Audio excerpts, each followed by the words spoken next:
যুদ্ধ থেকে ফেরার পথে এক জায়গায় পানি সংগ্রহ করার জন্য রাসূল সাল্লাল্লাহু আলাইহি ওয়াসাল্লাম সাহাবীদেরকে আদেশ করলেন। এই পানি সংগ্রহ করতে যে আনসার এবং মুহাজির সাহাবীদের মধ্যে বাকবিতণ্ডা থেকে ঝগড়ার পর্যায়ে চলে গেল। তখন এই মুনাফিক সর্দার সে বলল, হে আনসাররা, মানে মদিনার আদিবাসীরা, তোমরা এই মুহাজির সাহাবীদেরকে জায়গা দিয়েছো, নিজের বাড়ি দিয়েছো, ঘর দিয়েছো, একাধিক স্ত্রী ছিল, স্ত্রী তালাক দিয়ে তাদেরকে বউ দিয়েছো, আজকে তারা তোমাদের ঘাড়ে চেপে বসে, আমরা এবার মদিনাতে গেলে এটার একটা এসপার ওসপার হবে, এদেরকে ঘাড় ধাক্কা দিয়ে আমরা মদিনা থেকে বের করে দিব। এরকম স্পর্ধা দেখা। এই কথা যখন রাসূল সাল্লাল্লাহু আলাইহি ওয়াসাল্লাম শুনলেন, তিনি খুব কষ্ট পেলেন। তখন রাসূল সাল্লাল্লাহু আলাইহি ওয়াসাল্লাম ভাবলেন যে আমি যদি সফরের মাঝখানে কাফেলাতে প্রায় ব্রেক দেই, তখন লোকজন বিশ্রামের সুযোগ পাবে আর এটা নিয়ে আরো ঝগড়া বাড়াবে। রাসূল সাল্লাল্লাহু আলাইহি ওয়াসাল্লাম বললেন, না, থামাথামি নেই, লেটস মুভ টু মদিনা, চলো মদিনায় যেতে থাকি। মদিনায় পৌঁছার কিছু আগে রাসূল সাল্লাল্লাহু আলাইহি ওয়াসাল্লাম একটা শর্ট ব্রেক দিলেন, তারপর আবার কাফেলা ছোটালেন। সাধারণত রাসূল সাল্লাল্লাহু আলাইহি ওয়াসাল্লাম সফরে এত শর্ট ব্রেক দেন না, আরো সময় দেন বিশ্রামের, ঘুমানোর, কিন্তু রাসূল সাল্লাল্লাহু আলাইহি ওয়াসাল্লাম খুব শর্ট ব্রেক দিয়ে যাতে লোকজন ওই যে ঝগড়া হয়েছিল আনসার মুহাজিরদের মাঝে এটা যাতে আর বাড়তে না পারে, তিনি বললেন চলো মদিনায় ছুটি। আমাদের আয়েশা রাদিয়াল্লাহু তাআলা আনহা বর্ণনা করেন, বনুল মুস্তালিকের এই অভিযানে আমি রাসূল সাল্লাল্লাহু আলাইহি ওয়াসাল্লামের স্ত্রীদের মধ্য থেকে ছিলাম এবং রাসূল সাল্লাল্লাহু আলাইহি ওয়াসাল্লামের অভ্যাস ছিল তিনি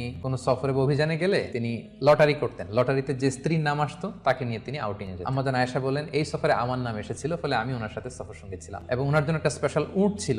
উটের হাওদাজ, মানে আমাদের দেশের পালকির মতো, এটার ভেতরে তিনি বসতেন এবং পর্দা নামিয়ে দেয়া হতো, কারণ সূরা নূর, সূরা আহজাবের পরে নাজিল হয়েছে, অর্থাৎ ইতিমধ্যে পর্দার বিধান ফরজ হয়েছে। ফলে আমাদের আয়েশা রাদিয়াল্লাহু তাআলা আনহা যে পালকি বা হাওদাজে বসতেন, দুই দিকে পর্দা নামানো ছিল।